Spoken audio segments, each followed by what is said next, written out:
We are in module 3, right? These are the second interview follow-up skills. So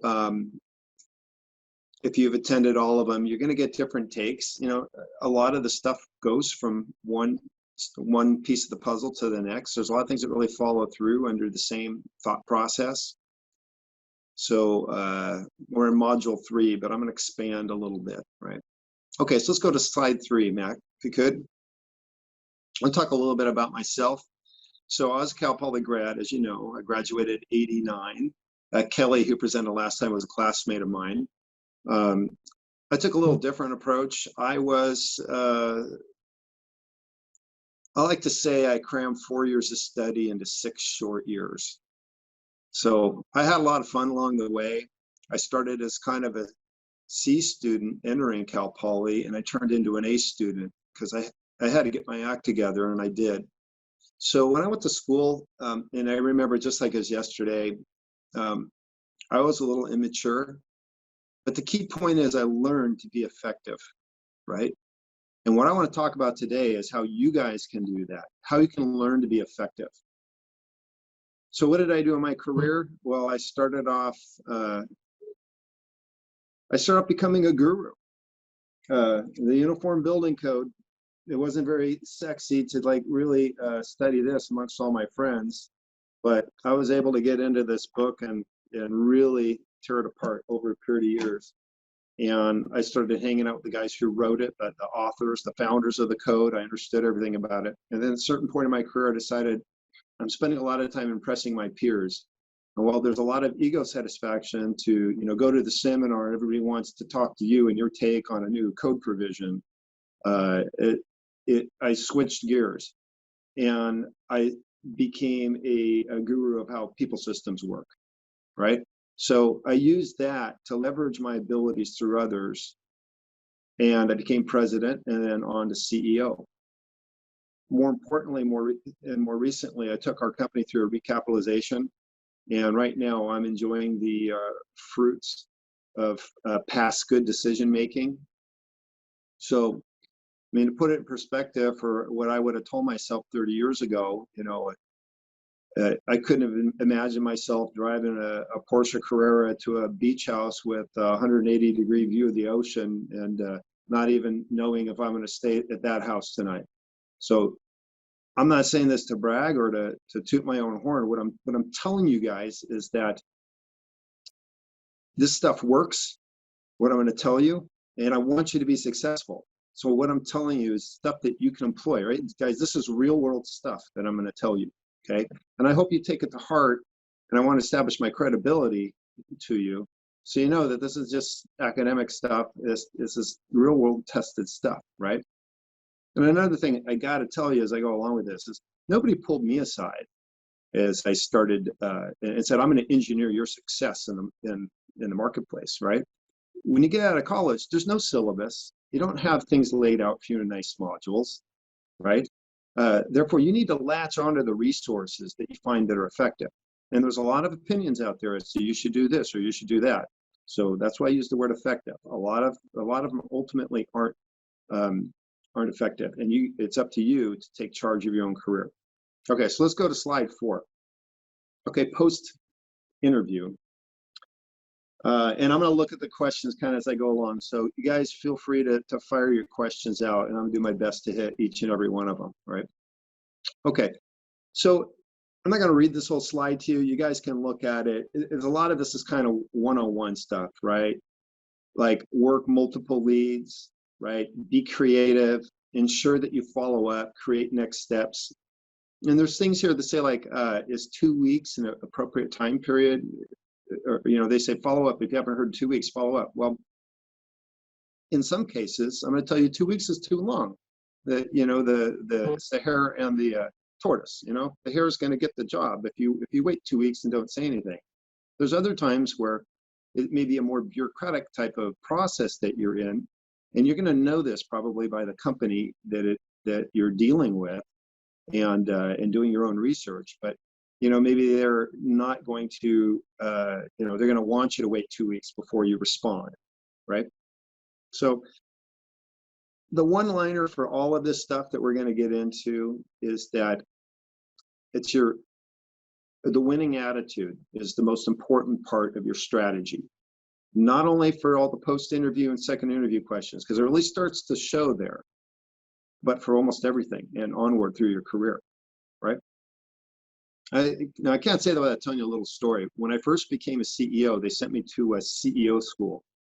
And I met a guy there who I didn't know. I was in the same room with him, but he started telling a story. He was like the number 3 guy at FedEx. So this is a guy who changed the word FedEx into a verb. And we all heard of this, right? So he told me, I pulled him aside at the lunch break and I said, you know, his name was Frank McGuire. I said, Mr. McGuire, you've been at boardrooms bigger than my apartment. You know, just, is there like a one-liner? How do you work amongst that rarefied space with, you know, at that level? Because, you know, the president of the United States could walk into his boardroom and they'd say, oh, hi, you know, pull up a seat. So what he told me, he said, Tom, that's an easy one. He says, just remember this, relationships aren't part of the game, they are the game. So I want you to write that down. The one thing that you guys remember, this is my number 1 rule, just remember that. Relationships aren't part of the game, they are the game, right? And your relationship with your employer is paramount for you to put that forward. You got to think about it, right? What is that relationship going to be like? And when you're answering the interview questions, you're establishing a relationship with that interviewer. Okay, now I understand engineers, they go into engineering and not political science because it's a lot easier to take apart. You know, maybe I don't really want to get into a lot of relationships. I have much better success specifying a part that's going to go into my car and it's going to work, and I don't have to worry if it's going to have a bad hair day or not, right? That's why I went into engineering. I don't want to deal with all this. But think of yourselves as engineers, you know, we're applied science, right? And in applied science, your best mindset is to think of yourselves as people who figure out how everything works. And at some point, you got to figure out how people systems work, right? That way you can leverage your abilities through others.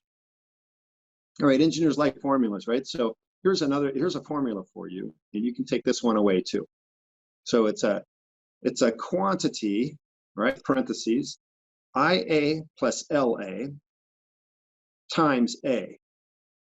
And that equals your value. Now, let me describe what that is. IA are your inborn attributes. LA are your learned attributes. Okay? And that quantity is multiplied by attitude, right? So if attitude is 0, it doesn't matter how much talent you have, right?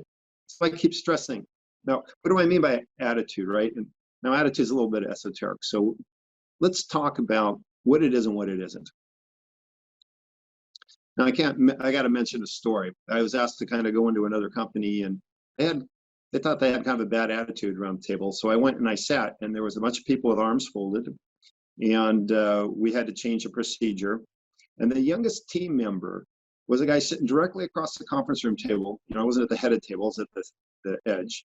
And he starts like nodding off, like just closing his eyes. And I thought he was about to drool or something, like, but he was seriously about ready to fall asleep. So his name was Al. And so I said, okay, these are the 3 things. And so what do you think about the 3 things, Al? And like, I'd never seen somebody wake up so quickly as Al did. And then Al says, well, I'm really sorry. I was up really late last night watching anime, and I'm just going to go get a cup of coffee and I'll be right back. Now, to his credit, that was a pretty truthful answer, I felt. He didn't make excuses. If he would have made excuses, his stock would have went down even further. So I pulled him. So everybody else is watching. You know, I had to say something. So I pulled him aside later and I said, hey, Al. So that's not his real name, by the way. I said, hey, Al, when you're nodding off when I'm talking like that, you know, I appreciate your answer. But if you ever give me a softball, right, that's nice and easy, right down the middle, I'm going to swing for the fence, right? And the reason I'm doing that is I'm not riding you. I want you to be the best version of yourself you can be. And I wouldn't be doing my job if I didn't call you out on that, would I? And so Al and I are still friends to this day. But he knows that he's got to bring his best game. So think about, what is the right attitude? Bring yourself, be present. If you're in a meeting or you're like distracted, you're looking at your phone, and you should be, the best gift you can give to someone to establish that relationship I'm talking about is to be present. Now, it's important to go consider who you're going to work for. They say in life, you can't pick your parents, but you can't pick your boss. Well, your boss is going to leave his fingerprints. Your first boss leaves his fingerprints all over the way you're going to look at things for years. Okay, just don't underestimate that. Another thing on attitude is, if you guys are any baseball fans here, guys, anybody here know Rex Hudler? Show of hands. Ex-Angel, was announcer for years. They called him Wonder Dog. And he said something, my son played Little League with his son, and he said one time, like, come on, guys, be a fountain, not a drain. I use that phrase around work a lot too, right? So that's the attitude you want to show when you're being interviewed. You want to be a fountain, not a drain. You want to show energy. Why? Because if you have all that energy and you just demonstrate it, you might just bring that to the job, and you might just show that to my client, and you might create that kind of energy for the people around you, right? That's what we want on a winning team, right? It's also common, and maybe give an example of what attitude is not. And I realize I'm spending a little bit of time on this slide, but it's going to build into the next slides. Learn to pat the flywheel in the right direction. If you're patting the flywheel and working at cross purposes to the managers of a company, or making comments about the process on things that seem obviously wrong, that's not necessarily going to help your case in being a team player, right? So when you do have a boss, learn what the company or the boss believes is important, right? Don't be one of those people who take on the role of self-appointed union rep inside the organization. Like if that's what shows up in the interview process, believe me, they're going to run quickly. Okay. Also, here's another thing. I got maybe 4 more to share. Don't be a lone wolf, right? Try to be collaborative. Understand what it is that when people hire, what they're looking for, right? They want key employees. The difference between a key employee and an employee in a key position is that key employees, frankly, think more like owners. Okay. Another thing that you could write down is be responsible for the way you show up. Now, what does that mean?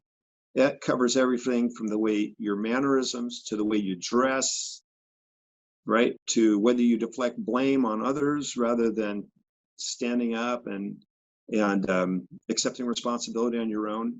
Everything that you can do that shows that you are self-aware and you're willing to take that responsibility is going to increase your own value.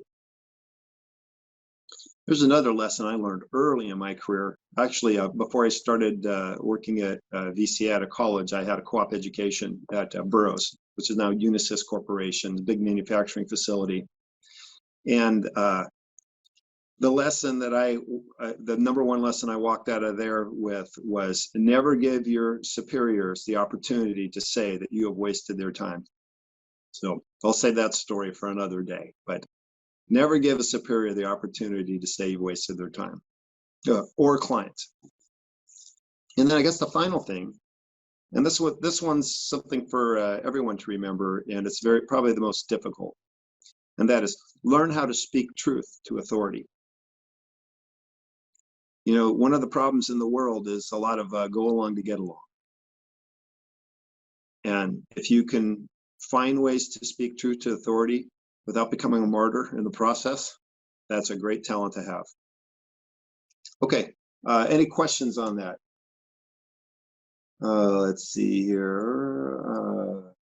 Yeah, I like that. Hard work's not an option. Yeah, I was told to get there before my boss in the morning and stay there right after he leaves, right? Don't try to just maximize all the time possible to stay away from the office and stay away from the job. Okay, let's go to slide 5. Okay, hold on here. All right, there's still some just practical things in the slide. You guys can kind of read this as I go along here. I'm sure you can see all that. Practical items, right? Have a thick skin at all times. Don't think everything's personal. Do your homework, right? That's very important. Utilize Career Center. Yeah, they're there. There's all kinds of things you can get from them that's good. Gain all the insights you can from a web search. And that's very important. You want to show up, knowing something about the company and making it look like they're the only one, like you're a perfect fit, right? Now, I'd be a little bit careful with Glassdoor. I mean, that's their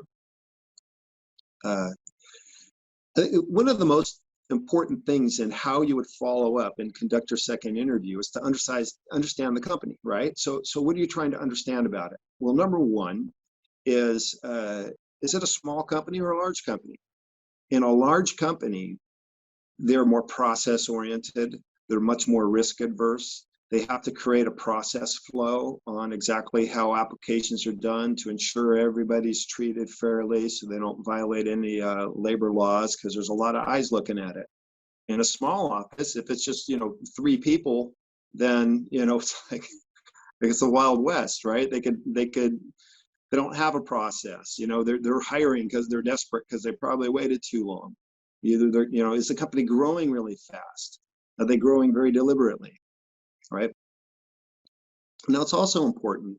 This is another little topic: is that how do you consider the culture of the firm that you're getting involved with? Right. This will help you develop your answers as well. And here's a quick model. There's 4. This is the 4-way culture model. Right. Now, you could come up with other models, but this is what I call the 4-way model. Okay, so consider this. Now, I would spend 2 or 3 minutes on it. Okay, model number 1, it's command and control structure. Think of UPS or the military. The sports analogy is a football team. You're in this culture when they say, first day on the job, learn all the rules. The second model is the opposite of that. It's much more free form. Think of Habitat for Humanity. The first day, you're in this free form type of culture when the first day on the job, they say, what do you want to work on today? What do you want to do? The third one, and those are 2, by the way, are opposites, obviously, right? For example, if you hired Jack Welch, the CEO of GE, who's famous for fire the bottom 10% every year, and you put him in charge of Habitat for Humanity, it just would not be a very good fit, right? And if you put Jimmy Carter in charge of UPS, that probably wouldn't be a good fit either. The other 2 are probably the more common you're going to see, and that is, the first one would be, say, you have I think the sports analogy is a basketball team. It's get to know everybody first, is what they would say the first day on the job. And the company almost reinvents themselves around the client. It's very client centric. And, think of if you had some horrible disease or something and you handpicked certain doctors around the country to make a special team just to work on your issue. That's a type of company culture too. And then the opposite of that one, which I think our company actually falls into, is what I call like the competency culture. That is, you can have a Porsche in any color you want as long as it's black or red. You don't reinvent the company in order to meet that. And the sports analogy is baseball, because you have your individual stats and you're also part of a team. But those individual stats, the first day on the job, they'll say, it'd be good if you hit a home run. So using that model, just keeping that in the back of your head, what type of company did you just apply to?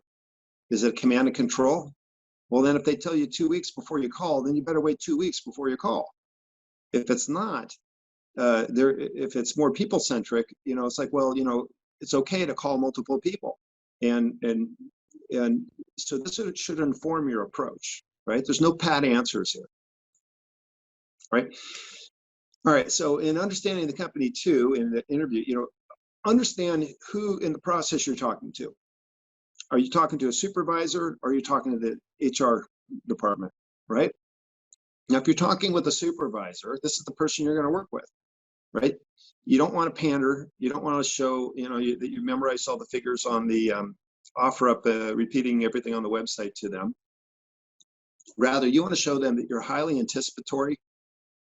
I had somebody who was interviewing for me, and he said, I consider myself very trainable. I thought, that's a good one. I like this guy. I like this person.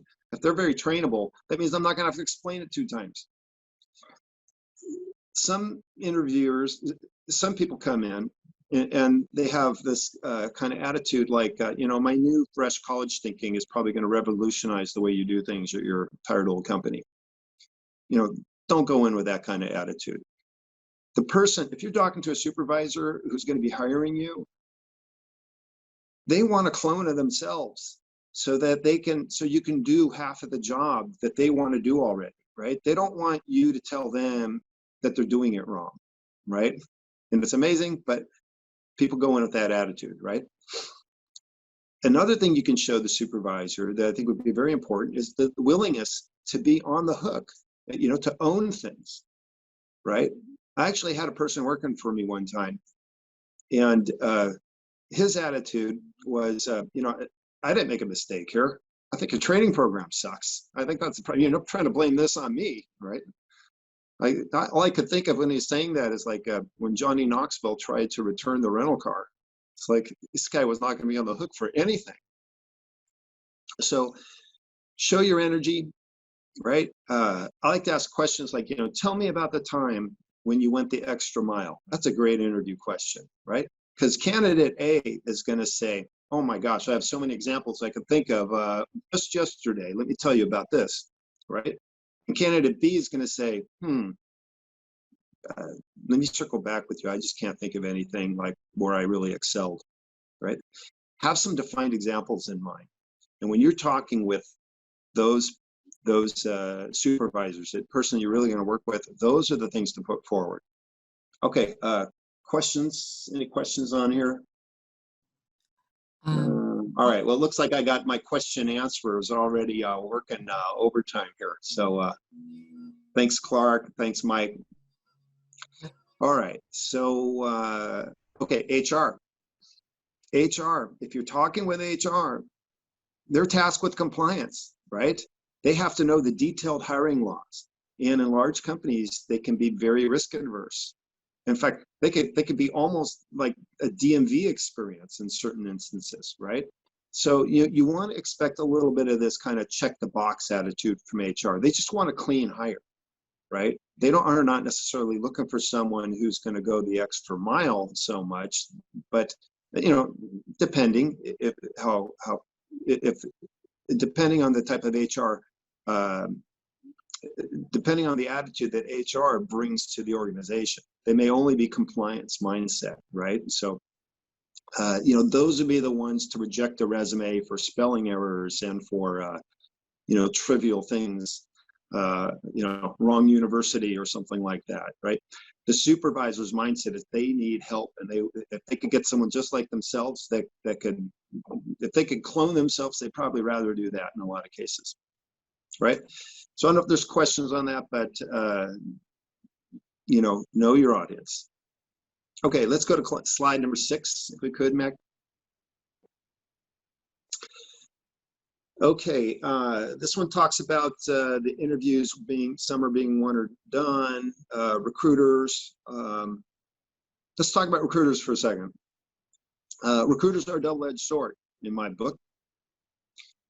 No, you need to know when you're working with a recruiter that the company needs to pay the recruiter 20, maybe 30% of your first year compensation.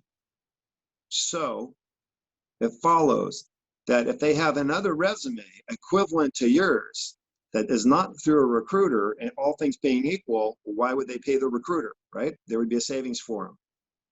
Okay.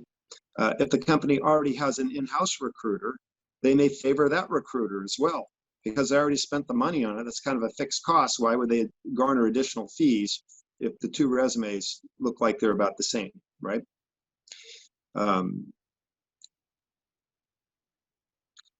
Okay, so Another good point, and Clark brought this up to me, it's a great point, and that is that use back channels as much as is appropriate, right? You don't want to ruffle any feathers with that, but you know, it's very important to work through your own network, because if somebody you've worked with before, right? You guys all have a professional reputation behind you. Think of it like the wake of a boat.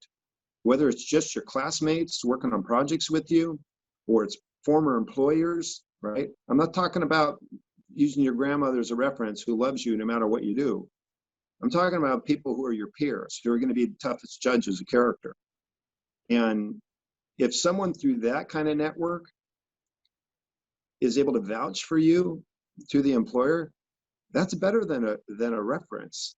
Because when you ask your friend or your dad's friend or someone you know to be your reference, they kind of have a moral obligation to say nice things about you.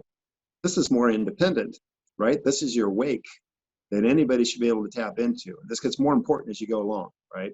You know, don't be one of those guys that change jobs every 2 years over and over and over. For me, that's like the kiss of death on a resume, because there's no loyalty.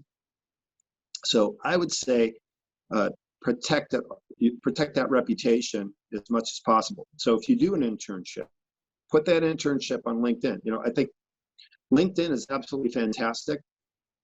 My own LinkedIn strategy, I'll share with you, right? My LinkedIn strategy is to impress my clients.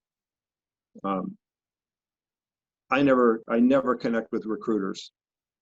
Because they're just going to use my network of my own people to take them from me. You guys, what you should do, connect with your professors, connect with company executives you might run across, any other, kind of VIPs. Don't just connect with the babysitters, friends, guy down the street. Because when I'm an employer, I look at your LinkedIn, I want to see the company you keep. And you can kind of shape impressions by having a highbrow LinkedIn presence, right? And of course, that goes for all your social media. If you can type your name in the internet and see you on social media, it's probably time to take down those college party pictures, right? You don't want those out there. Okay. Another thing that you can do, hone your interview skills, right? One of the best things is to do role play. And that is, you just act it out, because you think you know how you're going to answer the questions, but when you go through it, you always get better. And by the same token, once you do an interview and you're under that gauntlet, you're going to be driving home thinking, I should have said this, I should have said that. Don't sweat it. That's natural. But just think it through. Okay, when that question comes up again next time, how am I going to answer it better? If you're always got that dialogue in your mind, don't beat yourself up. Just consider it as part of sharpening the saw. All righty. Let's go to the next slide here. And Mac, how are we doing on time? We're doing really good. It's 4:32, so we have a good 28 minutes for questions if you'd like to go for questions. Good. Okay. You know what? I'm going to kind of save some of the questions for the end, if you don't mind. Sure. And then we'll go back through them, and maybe you can read them back to me, and then I'd be more than happy to answer all of them. Okay. Okay. Personal experiences. All right. I have a couple things for you. I already showed you. The first thing I did is I became a guru of the building code. Then I had to go into people systems. I would say the most influential business book that I ever read is this one. Now, does this turn out backward? There, that looks good, right? First Break All the Rules by the Gallup organization. Now, why is this so good? Well, what they did is the Gallup organization just doesn't go into political polls and do all that stuff. They have a business unit. So they would look at high-performing business teams. So let's just say let's say you own a chain of claim jumper restaurants, and all the claim jumper restaurants are performing differently. Some are doing great, some are doing different, some are doing poorly. They went in and asked all the questions as to what's behind that. What questions can we ask that are aligned with high-performing teams? And they came up with these 12 questions that some of which would surprise you, and they had to debate quite a bit. But these questions were indicative of high-performing teams where everything else was the same. And what they do is they talk about how, and the reason it's called First Break All the Rules is because HR departments tend to like make everything the same in order for it to be, quote, fair. And by the way, fair to me, when I hear that word, it's always just a veiled insult that I'm right and you're wrong. I don't like that word fair because it always means something to whoever throws it out there is different. So they named it First Break All the Rules because they don't necessarily follow the conventional wisdom of HR departments. They look at each individual. And the best managers they found treat people according to what they need, right? So you may have certain strengths and you may have certain weaknesses. It's important for you to be self-aware of those and play to your strengths. Everybody's got some weaknesses, right? So what this book does in the appendix is they actually listed a whole bunch of talents and traits that they did from their meta study. And the talents and traits were so important, it went from an appendix to the next book that they wrote, which is called Now Discover Your Strengths. And if you've heard of the Clifton Strengths Finder, it's all based on this research. It all came out of this book from Gallup. So it's a great book. So I recommend everybody read that. Now, you won't be a supervisor right away, but you know what your supervisor is dealing with, and you'll know what good looks like. And don't be too hard on your supervisors. Supervisors really aren't trained that well in engineering companies. Some of the bigger companies have fantastic training programs, or big manufacturing companies, Johnson & Johnson, Coca-Cola. Clark could probably testify to Boeing. I don't know how it stacks up. It's probably pretty good. Mid-sized companies don't have it. And so once somebody starts doing well at the job, they say, okay, you're a supervisor, and put some people under them. So don't be too hard on them because they probably haven't been trained. But if you want to know what good looks like, read that book. Here's another book I think is absolutely fantastic. It's by Pat Lencioni. It's called The 5 Dysfunctions of a Team. Once you're going through the interview process, this is another good book to read. And this basically talks about how you need to communicate to people. And really a lot of the attitudes that we were just discussing before, they're covered in this book. Now, talking about how you communicate with people, there's another book for you. This is called Conversational Capacity.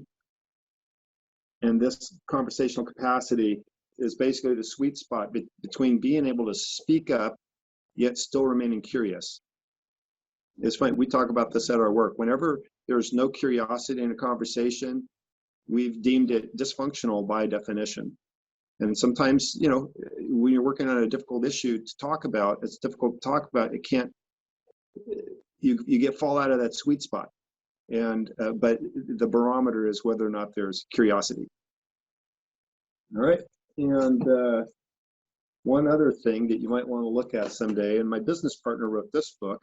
A lot of CEOs read it, and this is called You're Not the Person I Hired. Wow, I wonder what that might say about that. Do you think that would be good to go and read that? Because once you do get hired, that's only the first part of the game.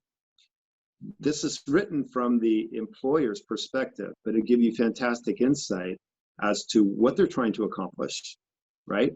And it really, and the bottom line of it is it builds on all the other books I just mentioned. You got to have conversation capacity. You have to know what makes the team functional or dysfunctional. For example, the fifth dysfunction of the team, fifth and final one, was called inattention to results, right? How often do you see in a business or other thing where there's absolute failure and everybody's like, you know, clapping, good job, great, right? It's like, that's dysfunctional. Okay. I want to say a couple of closing remarks, and then we're going to get to the questions, right? I'm going to leave at least a solid 15 minutes for Q&A. Integrity, right? Your word is your bond. That is part of that wake that you leave behind you. And when you build trust with someone, it's like making a deposit into a bank account. Trust is built by following up, doing what you say you're going to do. So one of the traps that makes that difficult is people tend to overpromise. And they say, okay, yeah, you know, I'll follow up then. I'll submit this right example. I'll do this, and it's just you're afraid to say no. It's it's more impressive to say, think of your time schedule and what you can do as kind of like a bookcase, right? You put all the big books in there and then you start stuffing in magazines, and then the bookcase gets to the place where you can't even stuff one more magazine in. That's your schedule. You got to be realistic. If you can show your employer or your boss or your interviewer that you're realistic about what you expect to accomplish and so forth, I think that would be a plus. Right? That demonstrates self-awareness and not just, pandering to whatever the questions are, right? I think I mentioned this earlier, but, learn what your strengths are and play to them. That Clifton Strength Finder, I just had interviewed someone and they submitted the Clifton Strength Finder to me. I thought that was pretty impressive. I was looking for a strategic person in a very strategic role at our firm, high level, and he actually sent me his Clifton Strengths Finder, and strategy was the #1 strength, right? Now, no matter where you are, there's going to be a lot of challenges. That's just life. So here's a guiding principle that I think helps. And if you get asked like the no-win question in an interview, it's good to kind of turn that around, right? So what does that mean? An archetypical no-win question is what they call the wife beater question. When did you stop beating your wife? And no matter how you answer that, you're kind of admitting guilt that that's what you do.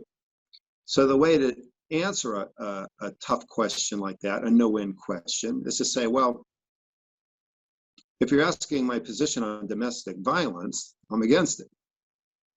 Right? So you have to understand what the tough question is and get to the core, the philosophical core.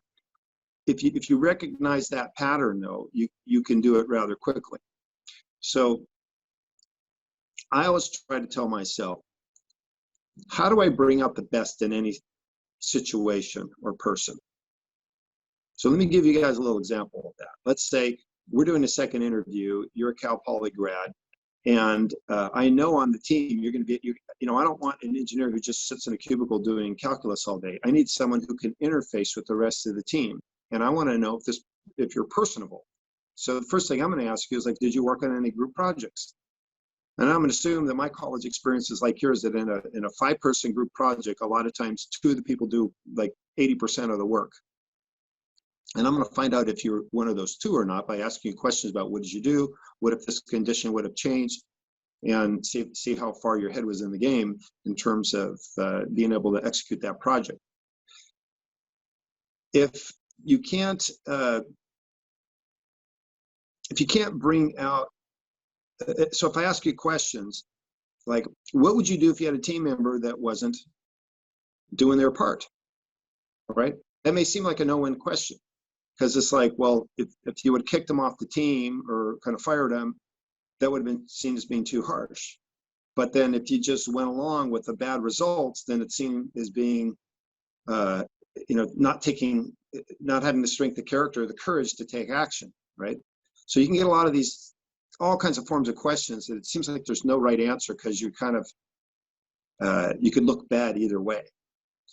And my answer, the formula for handling those kind of questions is to go back and think about how would you bring out the best in this situation or person. So like, say if it was a lagging team member, I said, look, so I think the best answer is, well, we're not going to ignore results. So we have to speak to the person and we're going to try to find out in a nice confrontational way what the problem is. Maybe they have something at home or something that really was preventing them from otherwise doing a great job.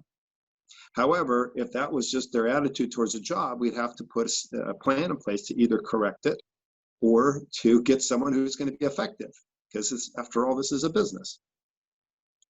So I think that's an example of what formula to use when you get those kind of questions. And I can ask a little bit more. Yeah, hey guys, thanks for, under promise, over deliver. I love all the chatter here. Okay, so we're getting close. I got one more minute. So I want to tell you, there's if you look up my name on and type in LinkedIn on the internet too, about a year or two ago, I wrote an article. I think I forgot the exact title, but it was what I wish I could have told myself 30 years ago. And what I didn't say in the article is that I don't know if I would have listened to myself 30 years ago, but I really wish I would have. It would have made things so much easier.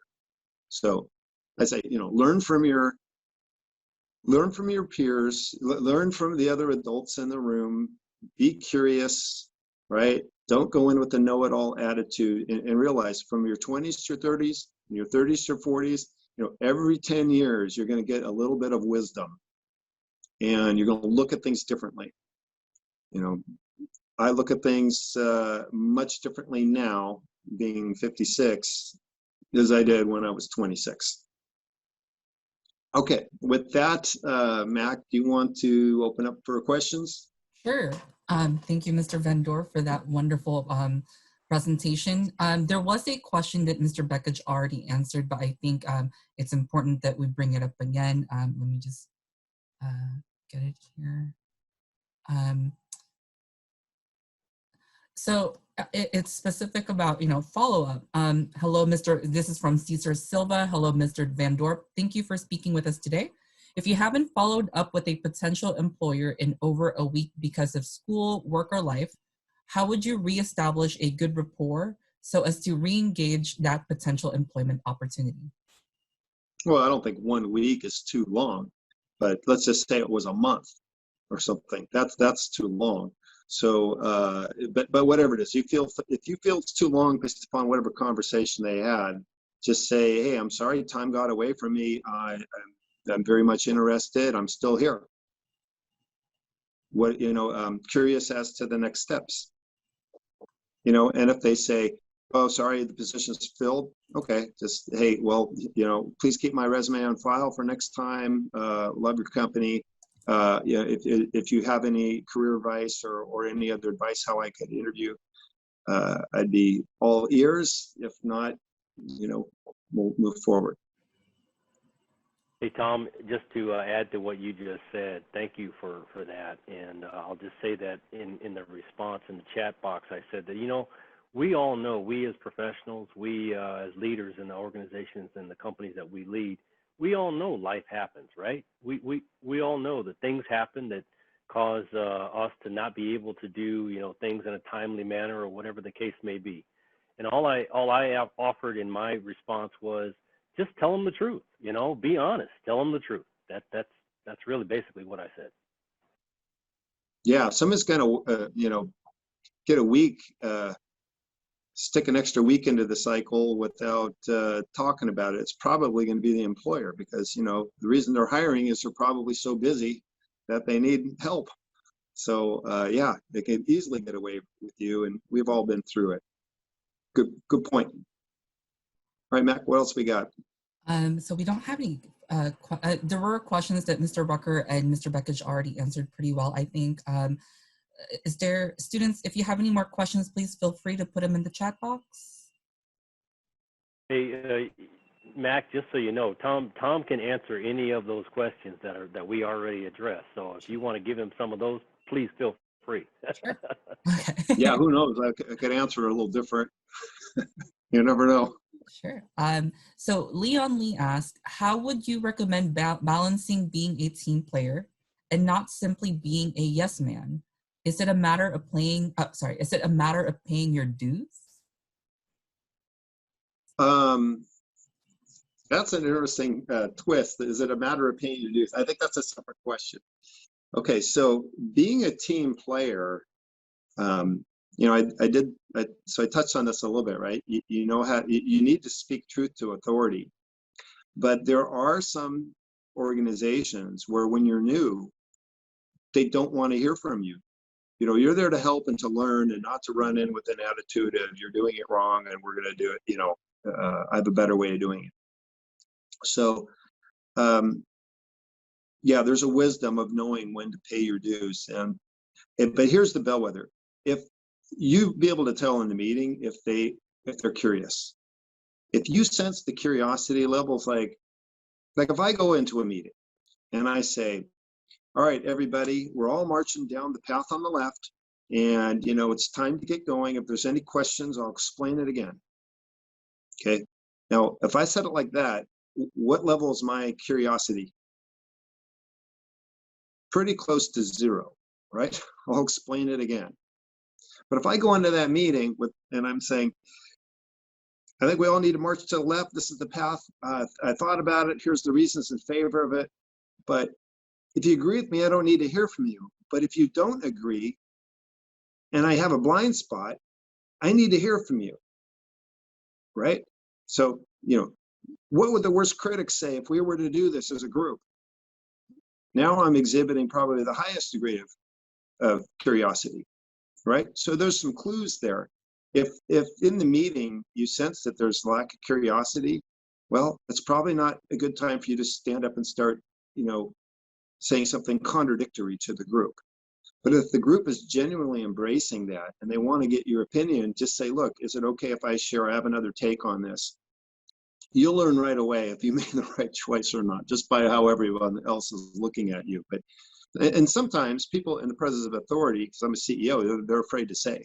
So that's why I use the phrase, what would the worst critic say about this? That pretty much forces people to speak. So I hope that partially answers your question as to, do you need to pay your dues or not? You do want to pat the flywheel in the right direction, but if there's a genuine curiosity and you're there to participate, it's important to get all the opinions on the table. So you need to sense that. There's no those set rule. And can you repeat the last part of his question? What was it again? Sorry, give me a moment. Mac? Oh, sorry, give you. Is it a matter of paying your dues? Oh, yeah. Yeah, sometimes it is. You have to earn your right. But I would just say you look for the level of curiosity that's kind of endemic, not only in that meeting, but the organization, department, and the people there. And then you should be able to derive your answer from that. So it's judgment. Great. Thank you. So going back to an earlier question from Kolya Kuzmenko, how much of your success would you attribute to relationships versus hard work? Well, relationships can be hard work. So I don't think that's a dichotomy of one versus the other, right? I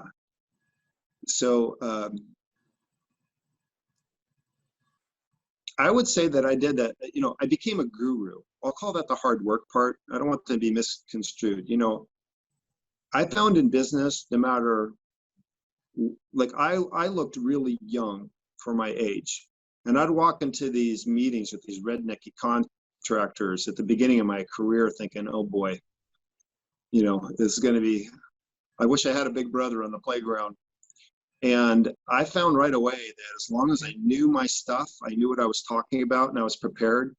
Like I said earlier, I never gave anybody, once I learned my lesson, I never gave anybody the chance to say that I wasted their time. I had my facts together. I made my opinion. I said, we should do this. And I had my backup, with me. So I was able to establish credibility, and it didn't care. I would say it doesn't matter what you look like, as long as you show up as a professional and you're prepared, right? And if somebody says something or gives you a piece of information, yes, you've absorbed it, it's considered. It's not like you forgot to read their email and you went to the meeting, right? You're prepared, right? So once I established myself as a guru in some technical area, then the relationships started coming a lot easier. People would say, oh, well, this guy's got, because a lot of people do respect that, they respect that tenure or title. Like when I got the president title, I'd go to meetings and guys who used to argue with me or give me a hard time, they're like quiet. They wouldn't contradict what I said just because of the title all of a sudden. Some people are like that. I don't know why, My wife and kids don't care what my title is when I get home, right? They treat me the same. So I hope that answers your question. it's an interesting thing to think about. Yeah, I suppose that the answer is it's a little bit of both. Thank you. Our next question is from Jordan Cesip. You mentioned your first boss defines how you'll view your career. What qualities should we be looking for in our initial employers? Yeah, what I said is that your first boss puts his fingerprints or her fingerprints, and they put them on you to an extent that you may not realize. And what I mean by that is I've seen young engineers saying, well, this always works like this or whatever. And I'm thinking, that's been a debate in the industry, but that's exactly what so-and-so used to say, who used to be the first boss. And they're kind of saying it as the one and only fact. And I'm like, I could see the other guy's mouth moving, but I could hear the voice of the person who first said it. And they didn't even know, right? So I've seen that enough times that's why I say it's those fingerprints are on you of where you first get that information. Now, it doesn't necessarily make it uncorrectable moving on in your career. So, yeah, I think it's just an important recognition that doesn't really change things. So what are the attributes you're looking for in a boss, right? I said you can't choose your parents, but you can choose your first boss. And it's very difficult because you're not in a position to demand who your boss is. You have to hope you get into a good company with a good boss. It's kind of the roll of the dice, but I said that so you guys can be aware of it, right? If you do get a bad boss, know what that's like. What a good boss is, I think that book, First Break All the Rules, explains very well what the best bosses are like. They treat you as an individual. They think of this maybe. I had a friend who actually worked. Dick Vermeil, the famous football coach, was his coach when he was in high school. He was an older guy, and he said, "You know what? He was a great coach. He was incredibly demanding.